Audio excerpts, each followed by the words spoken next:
Hey guys, welcome back to Trekyards. As always, he's Commander Cockings. And as always, he is Captain Foley. But unlike always, we have... Ooh. Gary O'Brien. We have a special guest, that's right. So thank you for joining us. But people are probably wondering why you're joining us. And people are wondering, why is there now another Brit? Is this not enough, Stuart? Am I not enough for you? You guys are so charming, I just need to collect more of you. Thank you very much. Happy to be part of the collection. No problem. So yeah, tell us a little bit about exactly who you are, not what you are, who you are, and what you might be doing here on Trekyards. Alrighty. Well, I am, as you say, a British Star Trek fan, and I'm also a filmmaker. And I am currently running a Kickstarter campaign to raise some money so I can make my second TNG-era Star Trek film. The first one was called Chance Encounter. It came out in February 2017 on YouTube, and it went down really well. People generally seem to really like it. It gets a lot of praise, and we're very flattered by that. And so we decided to up our game, make another one, slightly more ambitious, and we're running the Kickstarter all through this month, March 2018. So, yeah, that's pretty much it. And fans might be asking, but Trekyards doesn't necessarily cover fan film work specifically. Well, yes and no. We're trying to look at the I guess, purest of the fan films. You know, we looked at Continues. Vic joined the show, looking at his amazing show. And this is certainly the other era I think we all want to see. You know, TNG, yeah. Yeah, we really want to see the missing years, the movie era, but we want to see every other era except TOS. Exactly. So TNG is a nice departure for a fan film. So, and this is certainly a nice, unique one as you're trying to blend a few things. And English. And we've got some good films hopefully coming this year, next year, between us all, between Greg and Nick and you and me and Deception. Leo Tooney, there you go, all of us. Yeah, the British are coming. The British are coming. The British invasion. 3. We'll the Beatles were number 2. Yeah. Okay, so why this story? And this is one thing I've said to other fan film producers, is that, you know, even if we get one made, there's no chance we can finish it. To then get a second one is amazing. Why pick this story, this production, this era again? Why was this project the number 2? Okay, well, the production-wise, it just made sense for us because we already had a shuttle pod set we'd built for the last film. We've got the costumes and the props, although we will need a couple more costumes if we go into production on the Holy Core. But we've already got that stuff there, so it'd be silly not to do it. Plus, I think that the next-gen era is like we were just sort of alluding to, ripe territory. It's certainly for fan productions. I'm not a super expert on other fan productions, but I believe that, you know, next gen is underrepresented generally. There's a lot of TOS out there, and then the other thing, it seems to be like post Nemesis seems to be those two seem to dominate, I would say. So next gen is fertile ground, I think, for us. It's just so colourful as well. I mean, look at your Kickstarter page, flash screen. I mean, the first image, it's so colourful. Yeah, exactly. We try to make the Kickstarter page as visually appealing as possible as well. It's very easy for it just to turn into a wall of text. But yeah, we've got some bright splashes of colour everywhere. But in terms of the story, we wanted to do the story we're doing because I think for Paul and I, Paul's my partner in crime with all this, he and I, we both think that the fan favourite Star Trek episodes are generally the quieter, simpler ones. You know, The Inner Light, City on the Edge of Forever. You know, they're not super big, extravagant affairs. And coincidentally, when you're making a low-budget film, it's easier to do things that aren't big, extravagant affairs. So it seemed like a logical choice for us to do something that was a little bit more thoughtful and talkative, as opposed to, you know, trying to save the galaxy from the Borg and the Klingons who've teamed up or something. You know. So yeah, that's kind of where we're at with the story. So is it the story is also personal to you in any way? You know, you don't really allude much about the story itself. Where did the genesis of that, don't give us too much away, but is the story something you have wanted to tell for a long time, or is it more just something you felt was a good allegory for now, or in classic Star Trek fashion? Or why this story? Yeah, well, I think it is tricky to go into too much detail without explaining the plot and kind of spoiling it. So you're right, I have been a little bit reticent to discuss the details of it. But there was certainly no burning personal desire to tell this particular story. But I think it came from I mean, the story, it discusses, amongst other things, I mean, it is an adventure as well. We do have some fun, cool stuff happen. But within that, we have quieter moments where characters are given space to just talk and muse and discuss and think about things and question each other.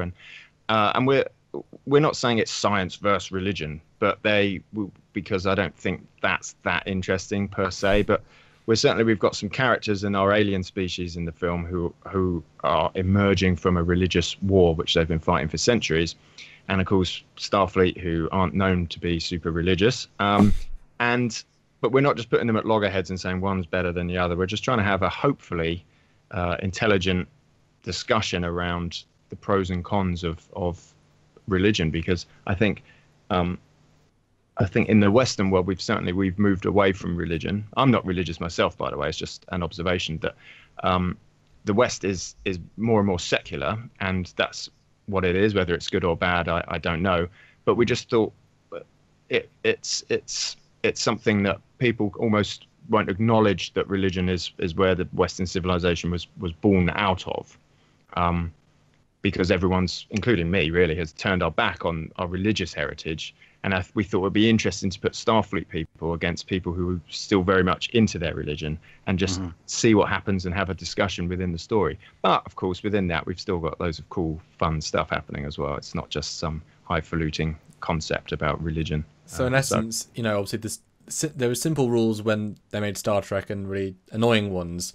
And you're sort of, because you're a fan film, you have to break the conventions and tell a story that has not been told, because it wasn't one of the things. You know, if I ever do CG, I try and put a Constitution class, if I can, in TNG era, because that was a rule they couldn't, or Enterprise Z, but it's good to see it. We all want to see it. So, you know, religion was something that wasn't meant to be mentioned specifically, and so you can tackle something, because you're a fan film, that would be tackled, because you haven't got the same commercial structure. Yeah, I mean, hopefully we're being respectful to the constraints that the show operated under, but you're right, it's not something they delved into that much.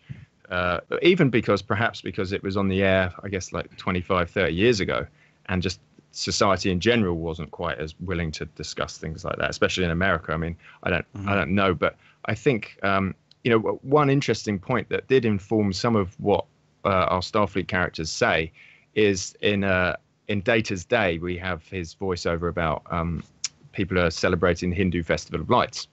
I don't really know what the Hindu Festival of Lights is, to be honest with you, but it's obviously a Hindu thing.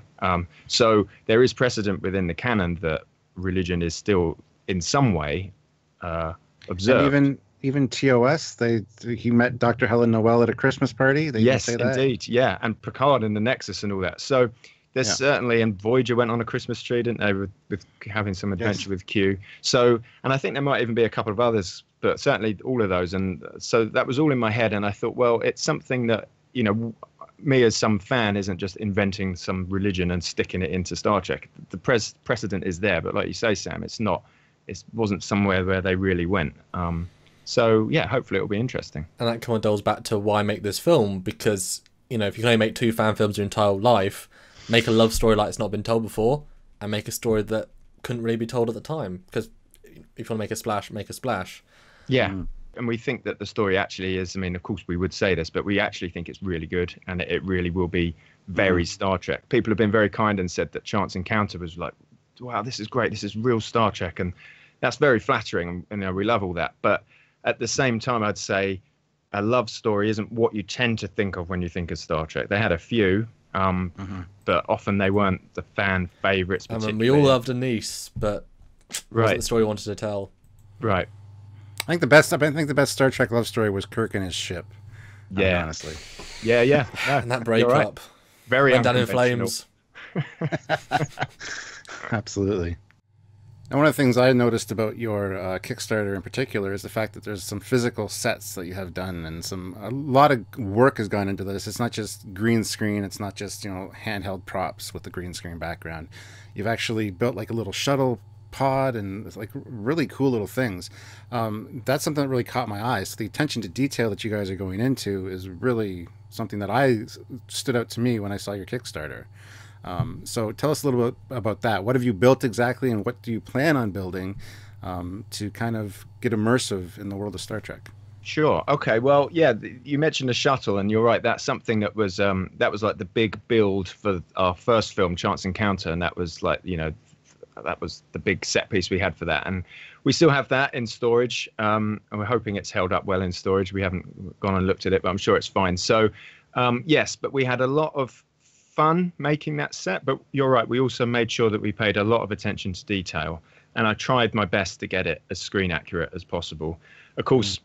That shuttle pod, those Type 15 shuttles, they cropped up a lot through the run, and they tended to look different every time, which certainly the interior, which was good because it meant we had a little bit of wiggle room in terms of what it looked like. But I think we rounded the corners off or whatever, and it looked, I think, I'm proud of it. I think it holds up well on the screen. And so we want to take that same level of detail and hopefully authenticity that was in that set and put them in the sort of more ambitious sets that we'll need to make for the Holy Core.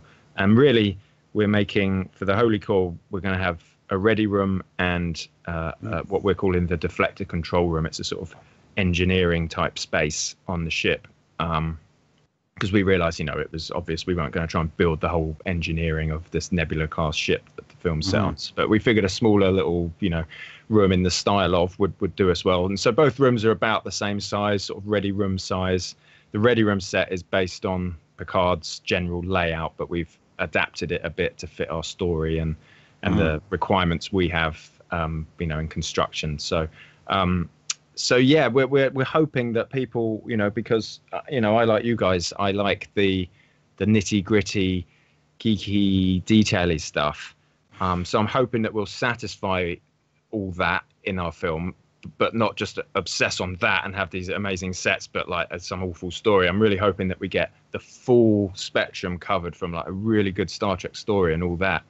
But yeah, for the other part of your brain that's really into like looking at the L cars and making sure that they're the right colors and all that kind of stuff, then we want to serve that as well, because it's the whole package, Which is a good jumping off point. I mean, I'm looking at this breakdown, and yeah, it's ambitious, but realistically so. I think it's a good way of summarizing. But obviously green screen is essential because that allows you to have the depth and lets you actually see this world. I mean, a Nebula class, you're introducing a new hero of a ship that I think is reasonably fan appreciated, if not one of the fan favorites, probably like top 15 class of ship. So I would assume you're still going to have that green screen, nice long shot of the bridge, the classical tropes of Trek to give a sense of scope, because other fan films that have done practical sets, they do feel their size. The shuttle pod was a great exception because it is literally the size, but That's green screen gives you that scale. So I'm assuming you are still doing a mix of green screen and practical, just to give you, honestly, the feel of the budget. Because I think what we're trying to do is we've written a story that takes place in only a couple of locations, and we wanted the story to be more about the philosophies and the arguments and the conversations. And to us, that was like, well, that's a ready room then. That's not a bridge. And so that's our choices are informed by the meat of all the stuff. The drama is all going to happen in the ready room. We don't need a lot of stuff on the bridge. I think the one way I was thinking about it before was that I want to have it be as if this is just an episode of the week, whereby we know the ship, we know the crew. Every time we just in some random season 4 episode in the middle of the season, they didn't establish the bridge for us because we'd seen it. They did that in the pilot, but we see it every week. We know the bridge, and that was for a general TV audience. This realistically is going to be watched. 99% of people watch it are going to be big Star Trek fans. So I realized that we don't really need to establish the bridge and all that because people know it. So we're going to put all our effort into the physical sets, which will be the ready room. That way we can do everything in camera. It will all look great, and we don't need to have complicated tracking and stuff in post with green screen. However, that said, we couldn't tell the entire story without seeing the bridge once. I think you guys know Family, I think, is the only episode that didn't ever show the bridge. I don't know if that changed over the years, but for a long time that was the only one. Well, and we're not going that extreme. So yes, we are going to show the bridge. But what I realized was with the green screen stuff, I like just a set extension idea. just filling out the set extension on wider shots, which isn't necessarily meaning big, wide establishing shots, but obviously, the filmmaking languages, you have to cut to different shot sizes. So what we intend to do is build small sections. In terms of the bridge, just use one example. In terms of the bridge, we were going to have basically Geordie's, what would have been Geordie's engineering station, and a little bit of sort of alcove wall thing next to him. And I'll have a little teaser video coming out actually, and during the Kickstarter to sort of show this off a bit, because I did some research and I built a sort of rough and ready 3D model of that and stuck some like little proxy humans in there, and look to see what kind of angles you could get. Because a lot of these shots, once we've done one shot where you see a bit more of the bridge to either side of the frame, that's established then. And then we can cut in closer and we're still shooting all in camera. So it will look better and it will be quicker and easier for us to produce. So we're just building, in terms of the bridge and the corridor, they're the only two where we intend to do that trick. And we don't need to do a hell of a lot of that trick either, because the way we've designed the shots and written the script, it means that, we're not going to be having to do a lot of heavy green screen stuff. And yeah, we figure that's the best philosophy behind it, and it all sort of gels nicely with the story and the realities of what we can achieve, and not having to go too green screen and just for the sake of it. Now, speaking of Chance Encounter, if you haven't checked that out, guys, go check it out on YouTube. It's a good little episode, if you will. Yeah. Is this a carryover from that? Is it the same ship, same crew? Same canon? Is it a tie-in? Yeah. No, it's other than this behind the scenes, the same production people. Then it's completely independent. We wrote that story as a self-contained story, and those characters were created just for that scenario. And likewise, we've done the same with this one. We've just created a group of characters to tell this story with. And also, the CBS guidelines kind of say, no ongoing adventures with the same people. So. Looking way ahead, if we ever wanted to do even a third one, I mean, sometime, who knows, it wouldn't be with these characters again anyway, because we couldn't for that reason. And also we invent the characters for the story, which is one advantage that, we have over the TV show, where they have to invent 7 characters that are going to give them a good lot of stories over the years. We can custom make our characters just for the one episode. So you can always tell who's going to die, because all of a sudden you get introduced to Ensign Ricky for like half the episode, and it's like you're not lasting long, buddy. But he's the best in his field. Doesn't matter. He's a specialist we've had to bring on. Yes. I mean, so that's an interesting question. Obviously you've got a film background, and it was clear in your first film. So most fan films, especially America is the precedent, obviously, for fan films, where they've got the biggest community. They sort of dip into their own communities, they dip into their own friend groups, and you can tell a non-professional actor, because they almost are non-professional actors, you can just tell. So having a completely different cast, I mean, where are you sourcing actors? Are you using friends? Are you using Trek fans? I know with my film Temper Anomaly, only 2 of the cast had even seen Trek, because that wasn't the point. They're bringing actors to the table, not Star Trek knowledge. I mean, how are you approaching the casting side? Because if you have to do a reset every time, you don't get to build this cool universe of 3 films, say 3 films, you do another one, and 3 casts that you get to learn. I mean, how do you find these people that are crazy enough to do this sort of project? Yeah, indeed. I think, well, one thing I've learned over the years with films is that there's a hell of a lot of actors out there, like a lot. We put out a casting call, and we don't say in the job description, because we go on these websites and you have to put a job description and rough kind of, details about where and when and all that. And we maybe say it's science fiction, but we don't say it's Star Trek. And we'll get hundreds of people apply for the job. And so you got rich pickings, it's a buyer's market or whatever. So, we can just go through and we can look at the show reels. First of all, you look at the headshots. If these people don't even look right, then that's that. If they look right, then you look at their show reel and stuff to see what they've done. Are they convincing? Can you see them in the role? And then from there, you just keep drilling down until you narrow it down to people. But yeah, certainly there's no shortage of talent. And they've got a lot of good... It seems strange to me that you see a lot of productions, whether it's Star Trek fan films or anything else, you can see a lot of...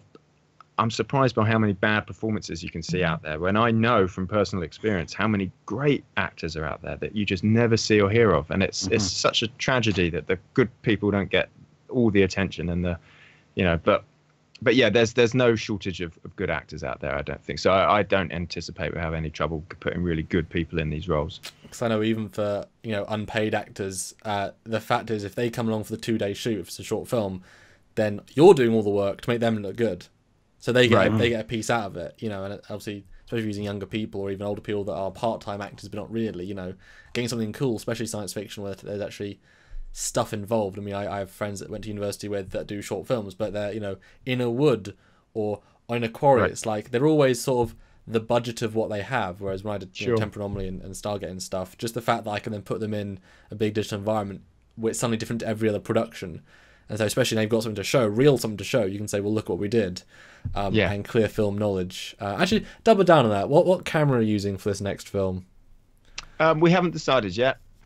We will look to see. We will investigate what deals we can get. We'll probably be hiring something from a kit house. We'll look at their recommendations, their availabilities. I know some friends who are professional cameramen, so I will seek their advice as well. And yeah, we'll decide. We're going to shoot in 4K, but we'll probably release the film in 1080 just because it gives us the flexibility of resizing shots and all that. What did you use for the first film then? What was the first film? We used my Canon 7Ds, which are kind of quite old now. They're probably almost 10 years old, those cameras now. Probably. Oh, don't say that. Have you got one? No, I've got a Mark II, but they're even older. So right. don't even say that. It's not that old. Jesus. Would you want to do a 4K comp later down the line just as like a bonus for the fans? Because I mean, talk about future proofing. I mean, a lot of people do have 4K displays and monitors and such, and that would look crisp as anything.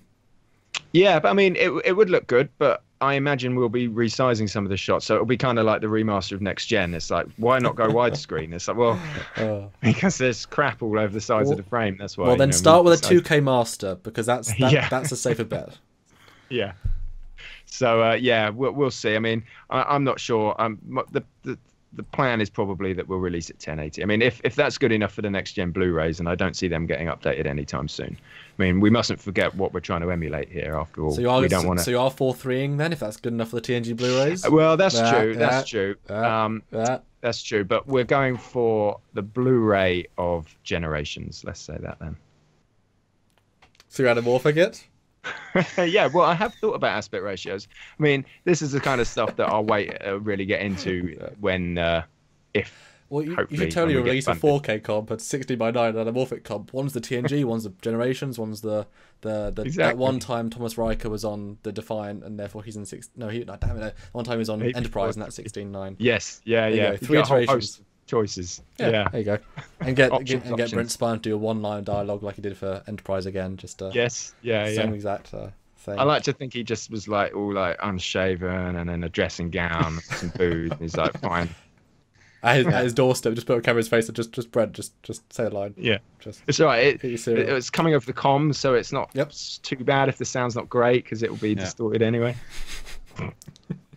Well, that being said, the open narration of Highlander done by Sean Connery was done in his bathroom. That's why it's got that echoey sound, but it works. Right? Yeah. Know that. That's amazing. Yeah. That's okay. So just as a summary, Gary, how long is it roughly going to be?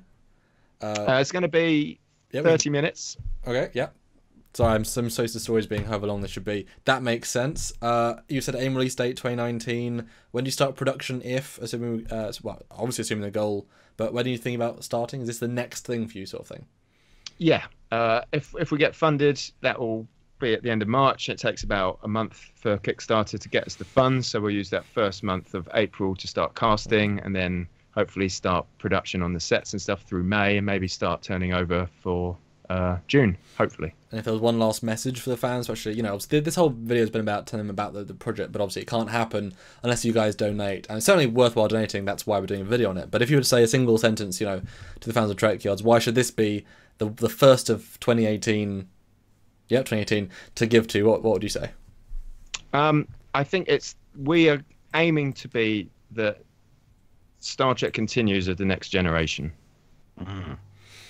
We don't have quite the infrastructure behind us, but what you see on screen, we may as well have done. Well, the fact that you're a filmmaker making a Trek film is important, I think. And the fact that you're not just a fan making a fan film. I mean, that's something that stands out, I think. You got the skills, you got the knowledge, you got the experience, and the desire to make something that's going to be very, very high quality. So, and the lack of sense. Yeah, we've got all the ingredients sat right there. All we need is the money. We've got everything else ready, and it's all ready to go, guys. Look, you got that poster. The poster is ready behind him. Look, exactly. Printed the posters up with the release date. We've got to use them. He's got all the ingredients for the soup. He just needs the broth, guys. Exactly. And the kitchen. Head over to Kickstarter and make it happen. Cool. All right. Well, I'll do my extra and Stu do his extra. Thanks, guys. Off to you, Stuart. That's it. Okay. Yeah, be sure to head on over to his Kickstarter. The link will be in the description below. Check it out. And if you can help him out, please do so. And also like this video, subscribe to our channel, all that goodness. We love covering stuff like this and looking forward to doing more of it. So we have until next time, guys, I'm Captain Foley. I'm Connor Cockins and guest Gary O'Brien signing out. Bye, guys.